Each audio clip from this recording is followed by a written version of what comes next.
Comcast, the prequel. My obligation to hold Rob Cohen personally responsible for what would go on to be the 10 installments and counting of the Fast franchise, and The Mummy, Tomb of the Dragon Emperor, and Hurricane Heist. And this mural tries to immortalize the idea that Glinda is not a villain. The movie was unsure if these onions were meant to be chopped or sliced.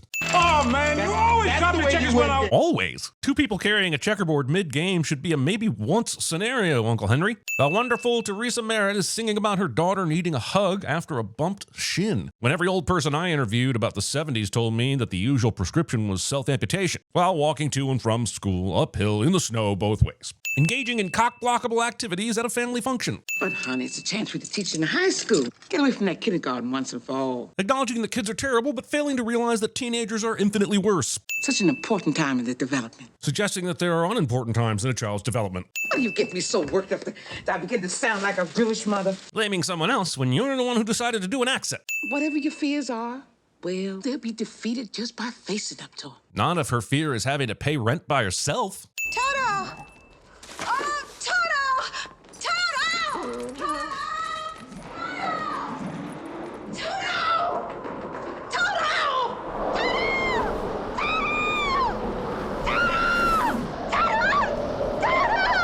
Toto.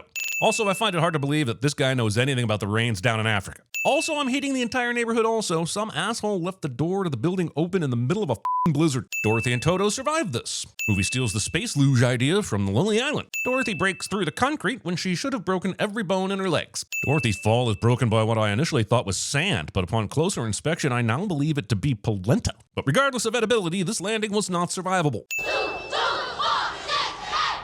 Kids. Can you dig this? Showing off a corpse like it's macaroni art. The Wicked Witch from the East. And they didn't call her ever mean for nothing. Oh, she was the Parks Department Commissioner. These Parks Department commissioners have had it too easy for too long. I'm glad they're finally getting called out. Photos painting on her playground wall. Turn this into graffiti. And there we stayed. Flat, splat, and stuck like that. Doomed as cartoons forever. Hey, don't do the crime if you can't handle being transmuted into the crime you just did. Let's hear it for Super Witch and her Wonder Dog. Not naming the movie Super Witch and Her Wonder Dog. But she sure had pretty shoes, didn't she? Yeah! You can't just be out here shoeing up people's feet without consent. Where am I? Quite obviously, you're in Queens. New York! 433 Prospect Place. Earlier, Aunt Em made us think they lived in Harlem by saying, You've never been south of 125th Street. but Dorothy just gave an address in Brooklyn, which is actually miles south of 125th Street. What's a whiz? Sophomoric urine jokes never entered into anyone's mind during the titling of this movie or the writing of this line. It will be hard to believe that the Wiz is as bad at PR as he will claim to be when he's managed to get an actual witch to sing a song filled with his praises. All the Munchkins suddenly have pom-poms that were nowhere in sight when we saw them freed from the graffiti carbonite. Just about every song in this movie will try to inform me of the slower pace of life in the 70s by going on just long enough for me to start thinking about checking my phone. Follow the yellow brick road. The Yellow Brick Road? Yeah! The yellow brick road! Not a single one of these assholes gives her a general direction of where the road starts, or if there's, like, an on-ramp she should be looking for. Dorothy sings about acting like a baby and being scared, and the movie acts like this is something to overcome, instead of a perfectly fair response to being swallowed up by a snow-nado, transported to a magical world, and accidentally killing someone all in one smooth motion. And just what's a whiz? There was literally just a very big song and dance number dedicated to this topic. Brother Crows, this is good stuff here. Saying this about uncooked corn. This guy, whoever he is pretty good at singing. I'll help you down. What? You will? She will? He was terrified into a screaming fit by the Munchkins, but now will insert herself into a situation with a talking scarecrow and 4 human crow hybrids. Based only on that impressive amount of personal growth, I'd say she's won the game and should be allowed to go home right now. Besides, you have nothing to lose. He has a lot to lose, actually. He is a sentient being who has just discovered his autonomy, and your journey will be filled with danger and peril. The Munchkin said to follow the yellow brick road, but I haven't been able to find it. There it is. That's not a road at all. It's 2 yellow cabs. I'm not even sure how she could make that mistake. Also, why do the cabs in this city keep showing up in low-volume areas, as if purely to confirm Chris Rock's jokes about not being able to catch a cab in New York? Seems like we're gonna have to find our own yellow brick road. And 5 seconds later, they do. There it is. I'm guessing there wasn't a song available for the searching part. While they ease on down the road, Sin is going to ease on off the counter. But also, instead of easing on down the road, these two proceed to dance back and forth across the road. Whose bright idea was it to put the road on a roller coaster track? It was Robert Moses, wasn't it? Scoping a hole without being a licensed proctologist. We'll be right back. Dorothy then proceeds to not go anywhere. So speak for yourself, Scarecrow. No apology necessary. I told you nothing hurts me. I have no feelings. My boilerplate response to the comments section somehow makes it into the script. The genius who created me only took care of my dashing good looks, my razor-sharp wit, and my irresistible attraction to the wrong women. The Tin Man is me. I am the Tin Man. But everyone has a heart. Alas, everyone but yours truly. And the Scarecrow, remember, he's filled with mostly shredded philosophy textbooks, it seems. Free from your posterior prison, you hulking she-devil. Despite his claim, the Tin Man was trapped by nothing. It's quite obvious that his legs were not pinned down at all. Big Budweisers. Tin Man just sang an entire song about not having feelings, and then immediately starts crying, and neither Dorothy nor Scarecrow sees the contradiction. He arrested himself crying. Any reality where instant rust is a thing. Also, the place in his body where these tears came from should have rusted a long time ago and caused all sorts of internal problems. The sin is not so much that he just sang "slide some oil down my throat" as it is this reaction to it. As much as I applaud the boldness of this mirror shot, I can see the camera hiding right there. These cabs were dicks, so I do not feel bad for them. But who killed them? And why are none of our main characters at all concerned about this? This Nathan's Famous hot dog place ruins my immersion in Oz, and it should have at least raised some questions in Dorothy's mind as well. The same eyes that we are made to believe are the cowardly lions end up just falling off when he breaks out later. I have so many questions. Like, why did he post up outside of a library? How did he encase himself in concrete? Why did he encase himself in concrete? How does he eat? And most importantly, how does he shit? Also, Andrew Lloyd Webber's Cowardly Lion. King of the jungle. King of the cowards. To be fair, crying because you got bitten is not the same as crying because you were scared. That doesn't make him a coward, just a baby. He should be more concerned about these cabs now sneaking up on them with conveniently built-in steps when a few scenes ago all the cabs were racist. Mama had high ideas. Yeah. You know what I mean? I do not.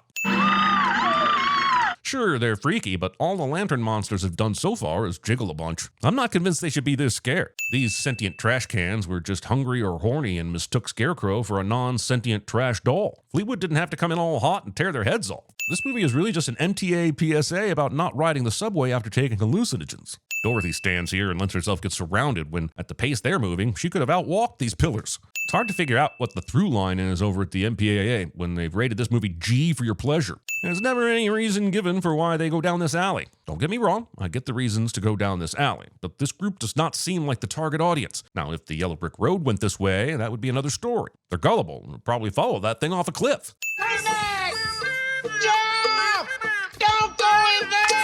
Why didn't the poppies try to ensnare Tin Man and Scarecrow too? Is it because they're made of inorganic materials and the magic dust wouldn't affect them? Or does the movie just not give a shit and I'm reading too much into it? Poor little Toto. Pity, oh sweet little Toto. What are we going to do? I question the necessity of teasing a dog overdose. No explanation is given for why Tin Man's tears appear to be Narcan. A teeny, a teeny, a teeny. It's all. Oh, teeny. I cannot even protect these precious friends who've been so kind to me. Dorothy's in the middle of getting up before she hears how exhausting Fleetwood is being and decides on a sudden and instantaneous nap. Diana Ross is not singing to me in this scene. Sudden megalopolis.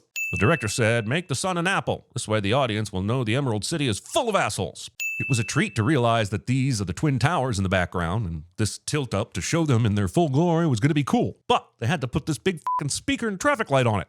I thought it over, and green is dead. Till I changed my mind, the color's red. Movie cycles through a few primary colors and never once brings up the difference between additive and subtractive color theory. If you closely watch the woman dancing in front of the camera, you can see her dance moves becoming increasingly out of sync with what is on the screen. Quincy Jones is here too, and he wants everyone to know it.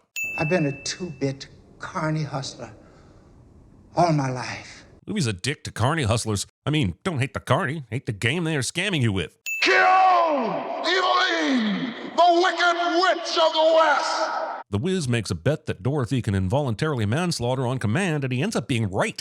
But I could never be happy here. She's saying this based solely on her experience thus far, which even by Oz's standards seems to have been rather exceptional. You gotta settle in enough to find out what the day-to-day pace of life is like. Plus, you weren't happy in New York either. You can clearly see they're doing something with fabric. And while all that dancing surely produces a lot of sweat, neither fabric nor sweat is being packaged for export.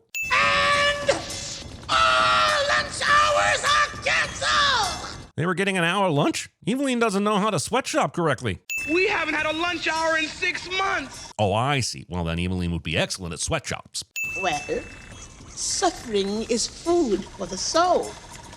Now suffer! Is this suffering, though? Seems like that person just got off work early. So, no one stopped Dorothy, eh? This is the first time the movie has shown us Evillene, so we had no idea she even knew Dorothy existed. And it is in no way clear that anyone in this room had been tasked with stopping Dorothy. We see Tin Man get trapped on the down escalator, but when we return to him in his perilous situation, it is suddenly the up escalator, and he still can't figure it out. Also, this is actually the best way to evade the flying monkeys, as they are confined to their motorcycle bodies. But he tells no one, and no one follows his lead. Dorothy managing to outrun a motorcycle on foot for any amount of time. I would have believed that all four of them got in the dumpster, even if you didn't show me every riveting second of them getting into the dumpster. Thus concludes the most anticlimactic chase ever. Also, the part where we see how the half motorcycle men actually apprehend anyone was omitted on the grounds of absurdity. You murdered my sister! Involuntary manslaughter.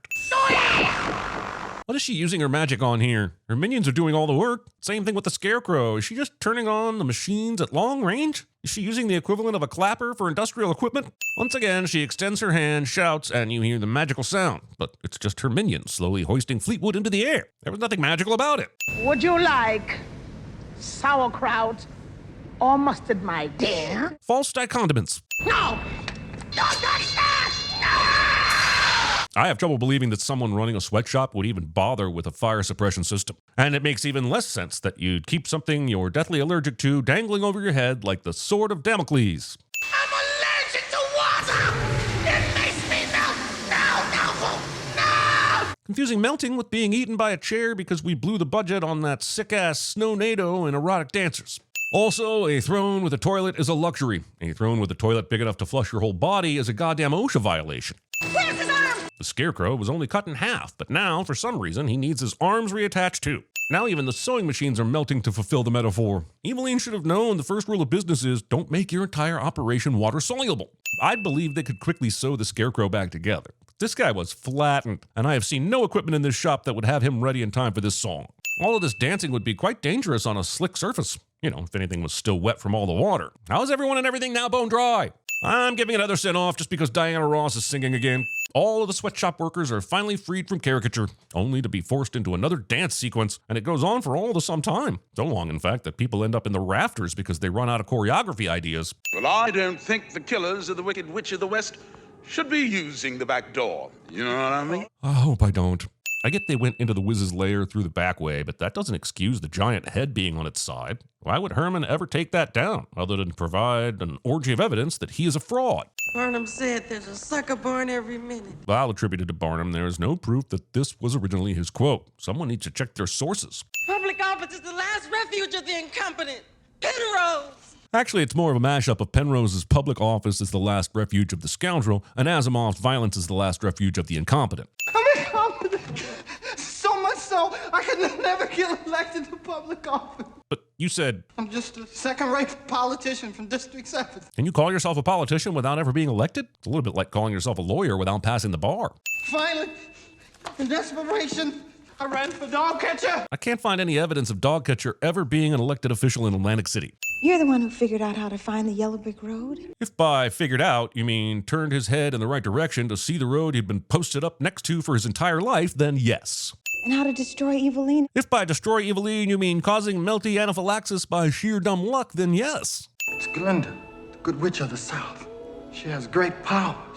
So with great power comes great laziness? Because she hasn't done shit to help anyone this entire movie. Also, the good witch of the South appears to have been holding these kids hostage since the beginning of the movie. Glinda is singing to Dorothy about how she could have went home the entire time and that she didn't have to become a hitman. But it's all cool because the whole experience taught her how to believe in herself. I'm thinking this franchise is primed for a gritty reboot and we can call it John Wicked. The look on this child's face says, Glinda, you do know you're the one who kidnapped that poor woman, right? It's kind of fucked up that you aren't admitting that. You mean I could have gone home by clicking my heels 3 times? Uh-huh. That is really something that should have been brought to her attention yesterday. Can you do something for me? Don't ask her, ask the all-powerful witch behind her. I don't know what's in you. The thought I had during pretty much every phone conversation with my college girlfriend. Hadn't been for you, still be back on that pedestal, afraid to live. Me too. At no point was it suggested that Dorothy might be encased in concrete and put on a pedestal. Dorothy sings her way through the event horizon of this black hole, asking to be back home where there's love and affection, completely forgetting that her aunt wants her to get the fuck out of her apartment.